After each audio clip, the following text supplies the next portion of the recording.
guys, how's it going? It's Al. Week 6 on DraftKings is here, and I have some NFL DFS top stacks for you, 5 of them to be exact. Now, I'm as shocked as you are that Geno Smith is the cover boy this week. I am doubly shocked that he's not the puke stack, but he grades out as the top double stack, not just on the week, but on the entire year.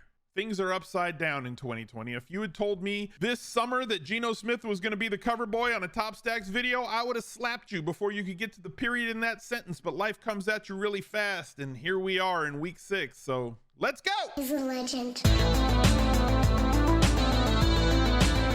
The Smizz Gang Listener League is up for week 6. I believe that this is going to fill by Saturday night, so get your entries in immediately. The only way to enter this tournament is through my links. This does not exist in the lobby on DraftKings. You got to go to smizzle.tv/links. You'll find the link to the Listener League and literally everything else I do. All my social sites, the live streams on Twitch, our Discord channel, the HQ key, everything exists on that link tree. Your one-stop shop for everything Smizzle. So make your way over for the $10 tournament, only 3 max and absolutely no rake. The best tournament that exists on DraftKings. You guys have done a great job of filling in. I will shout out the top 10 finishers on the recap video on the Al Smizzle Football Fantasy Football channel on Monday. Let's get to the top stacks. Look, we're just going to start with Geno because he's here. Like I said, a good stack, like I kind of give all the different stacks ratings, like based on the value of the pass catchers. I want to get 2 of them, as well as the quarterback, where his salary is, and what it's going to allow us to do with the rest of a lineup. And a good score for a stack is like anywhere from 2 to 5. The top stack of the week is usually between 5 and 7. This one graded out as a 9.7 for a few different reasons. One, Geno has done exceptionally well. 20 plus points in the last 3 weeks, 22.9 plus points in the last 3 weeks. We're always shooting for a 30-point game. We know that he's got that possibility in his arsenal. And due to the fact that his price is only $5,700, you can get away with this stack being like a 25 plus point output because he's under 6K. If we go over to NFL Savant and look at the targets, this is what makes this stack exceptionally special.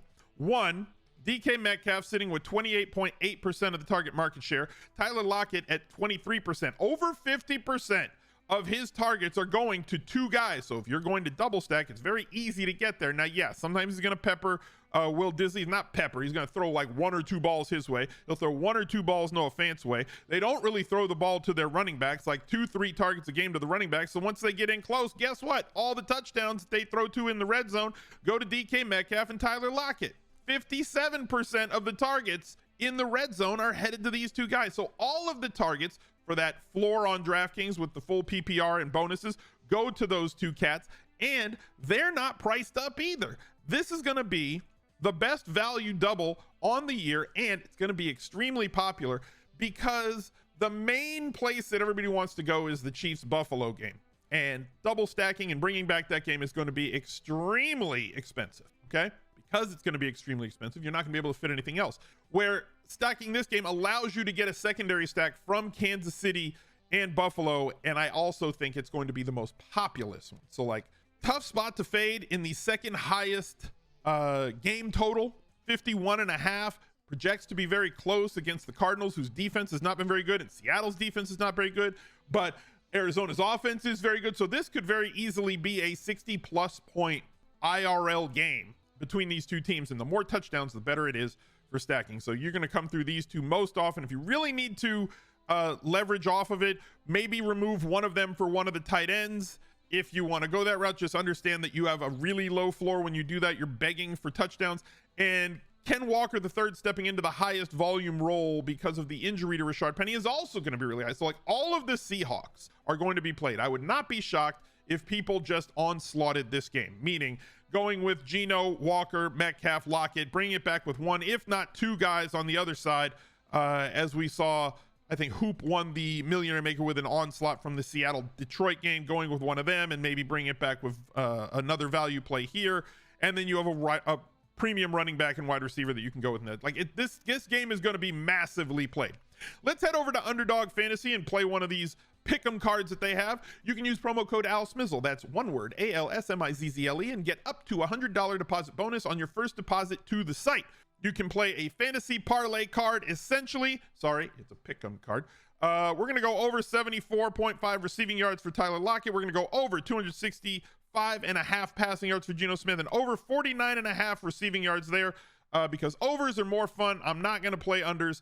$50 to win 300. We'll lock that in and we'll move on to our next stack, who is Josh Allen. Shocker that I'm going to be stacking this game. Everybody else is too. Right now, Josh Allen projected over 20%. If you're going to play Josh Allen, you're going to play one of his pass catchers, which means you're playing Stephon Diggs at 27, over 27% of the market share targets. And then it really drops off, partially because Gabe Davis hasn't been fully healthy this year. Even last week in his blow-up game, really only had 6 targets and 3 catches. Isaiah McKenzie was out, but I believe that he's going to be cleared for this weekend, which moves Khalil Shakir down. We'll have to monitor Dawson Knox. Crowder is out. There's a lot of things still up in the air with this stack. So Josh Allen, the key piece, obviously 30 plus DraftKings points. When we're double stacking, we are trying to isolate for the times that the quarterback has 30 plus points. The Bills, game flow independent. If they're winning, they're going to throw it over 70% of the time. If they're losing, they're going to throw it even more. So, like, I don't care if they win or lose this game. All we care about is fantasy points. They do project to win, so it is what it is. Josh Allen, when you plug him in, there's basically a million other choices you can go with. But, like, look how expensive. You want to go Gabe Davis and Steph Diggs. Davis coming off of the massive game last week where he scored 35 DraftKings points. So, like, look, your ankle hurts. You can't really get in and out of breaks. You can't cut. I get it. How about you just run straight? Josh, can you throw this as far as you can? Got it, boss. And he just threw it all the way downfield, and Gabe Davis had like a 98-yard touchdown and then another long touchdown where he made a fantastic catch. He's 6,500. Diggs is there. McKenzie, if he is back, has been doing exceptional.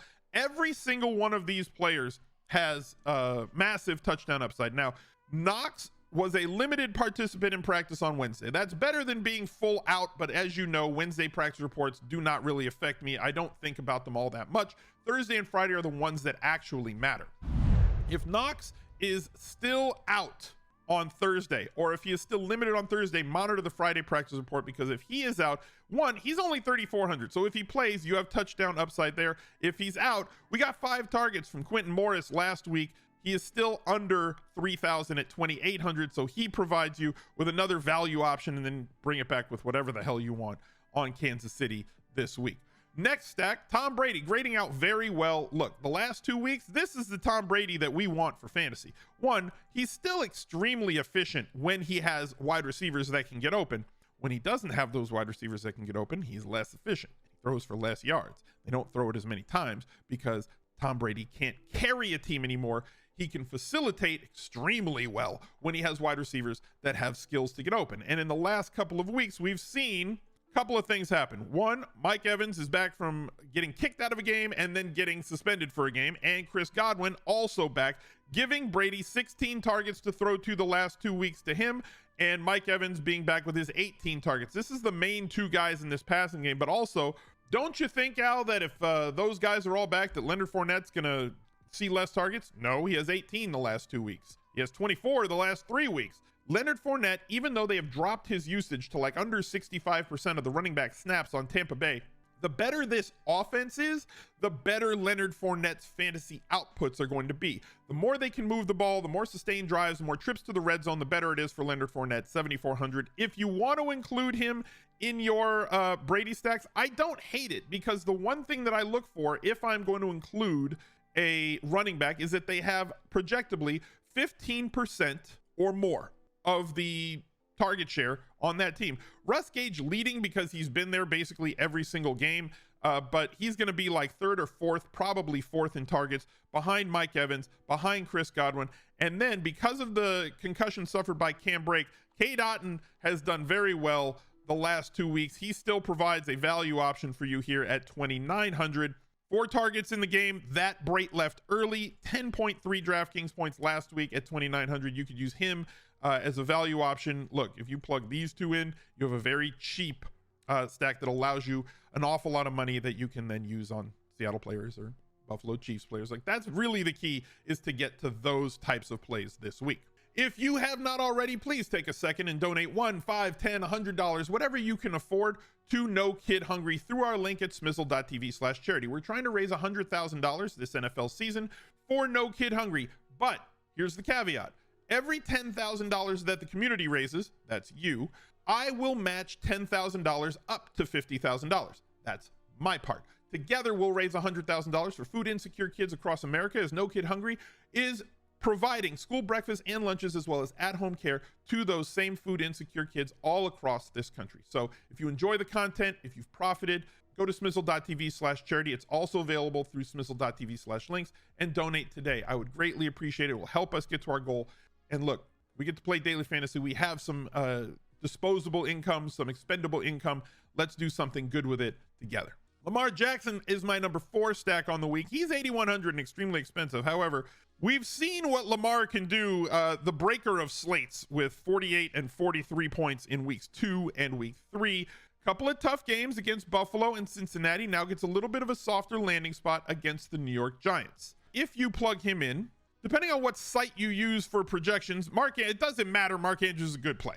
And this allows you the pivot off of Josh Allen, off of Patrick Mahomes, off of Seattle. This is probably your best leverage stack on the week. Now, we do have to monitor what happens, because if you look at their target trees, it's hilarious, because like Mark Andrews getting 37% of the targets.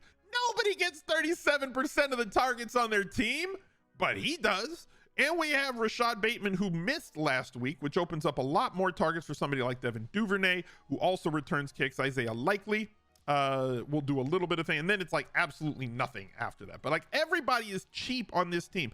So again, it's not about trust, it's about Lamar Jackson. In the case that Lamar Jackson has a 30+ point day, Bateman did not practice on Wednesday. We'll monitor Thursday and Friday. Wednesday never matters, guys. Thursday matters a little.